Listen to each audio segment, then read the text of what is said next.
there is a Davos disconnect which largely goes ignored here in 2013.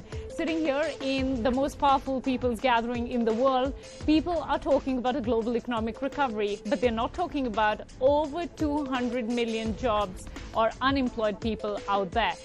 To give me that perspective, Guy Ryder, Director General at the International Labour Organization, great to have you here on NDTV, Mr. Ryder. That's my first question, the Davos disconnect. You have a recovery, or everyone cheering about a recovery, but then you have the reality, which is this huge figure of unemployed people. I think you're absolutely right to point to this disconnect, because you're right. I think that the talk in Davos this year is that we've turned the corner, that the financial problems are beginning to come under control, that we're setting the foundations for renewed growth and confidence. And yet, as you're pointing out, our figures show that global unemployment went up in 2012. There were over 4 million more people added to the unemployment queues. And the worrying thing is looking forwards to next year, well, it's another 5 million and another 3 million after that. So I think policymakers and business people need to think, well, hold on a minute, where are the realities of this recovery, and what are the people who actually don't make it to Davos feeling about the state of the world economy? And I hope they reflect on that, and I hope as a result that we put the jobs crisis, because we have a jobs crisis, at the center of the discussion. Well, you know, I'm going to talk about a question which is usually spoken in the stock markets versus economy context. People say, do stock markets lead the economies, or do economies lead the markets? And here the question is, do jobs follow economic recoveries, or does economic recovery really lead to jobs? So that's really the dilemma. Sure. Well, I think one thing is shown by history, that when you have the type of recession induced by financial collapse, financial crisis that we've had since 2007, it normally takes an awfully long time for the job market, the real economy, to recover. And I think what policymakers need to think is how to shorten that time lag, as it were. By the way, we're making a big assumption here. Our big assumption is we fixed the financial economy. I very much hope that is the case, but we've seen some false dawns before.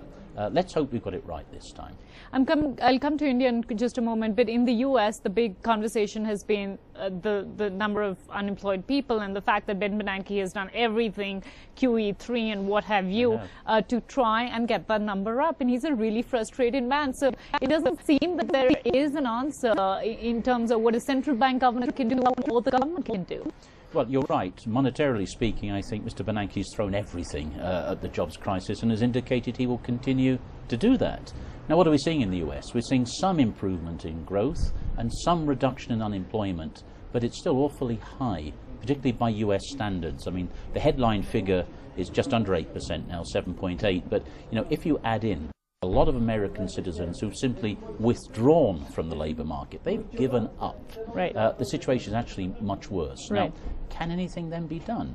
Well, you've got the whole debate about the fiscal cliff and the fiscal debt ceilings coming into play there.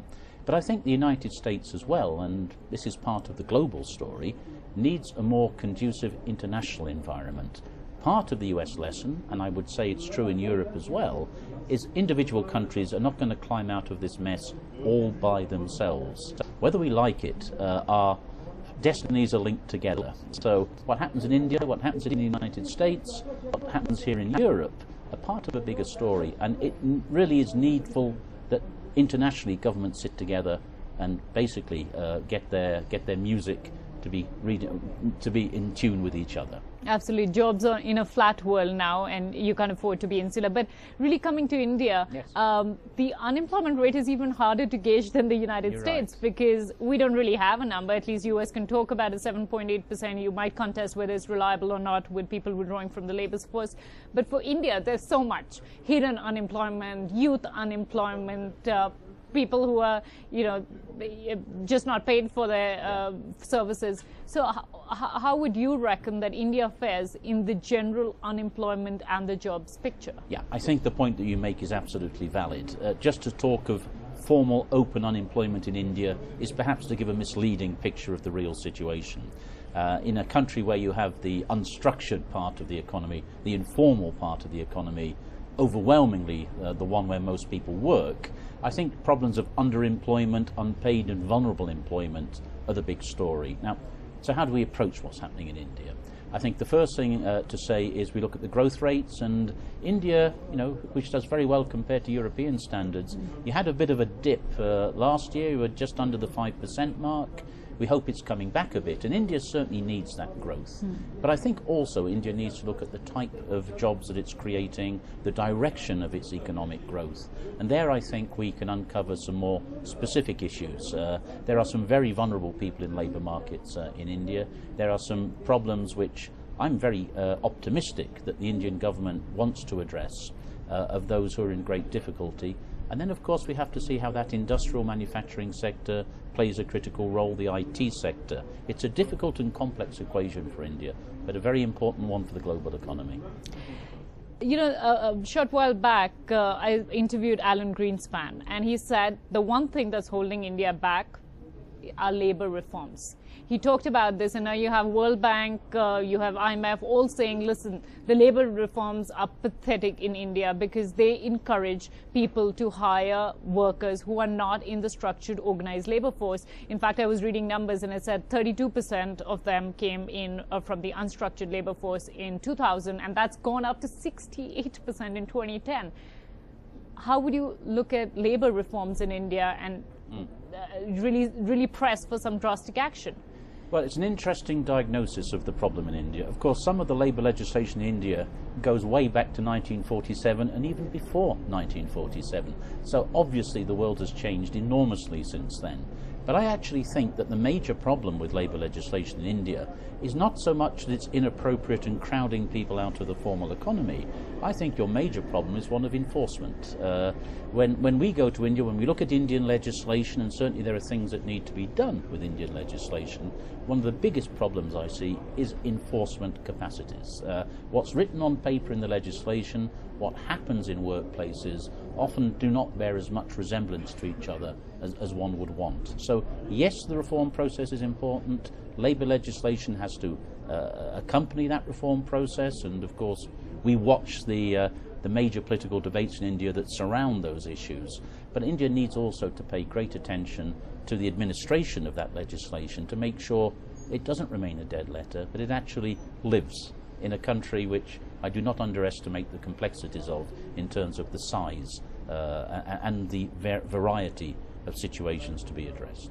But the inevitable comparison between China and India always comes up by businesses who want to do business in these countries, and they say the one decision that really made it clear for them was the fact that labor reforms are easier, or labor laws are easier in China, despite it being state-controlled and a unilateral form of government. But it's just easier to hire workers, fire workers, just run companies. Yeah. And I think that's right, except that it doesn't actually have to do with the nature of the law itself. It's very much to do with the environment. In China, well, you have infrastructure, you have reliability in several areas. It's true. Investors look for reliability, predictability. But I think that if India is going to look at China and draw some conclusions from it, it's very much more in terms of the infrastructure offered to business, the reliability both in terms of infrastructure, but also the soft skills issues. India's got enormous advantages as well. The English language capacity in your country gives tremendous advantages. I do not believe that India needs to completely or continually look over its shoulder at China to find the right solutions. There are advantages, there are disadvantages on both sides. India will certainly find its own way. And human capital and labor force is such a complex and complicated story, but thanks for giving us some of that real insight, a deeper issue in the Davos propaganda and the general feelings of so many different stories about the economic recovery. Thank you very much, Guy Ryder. Thank you.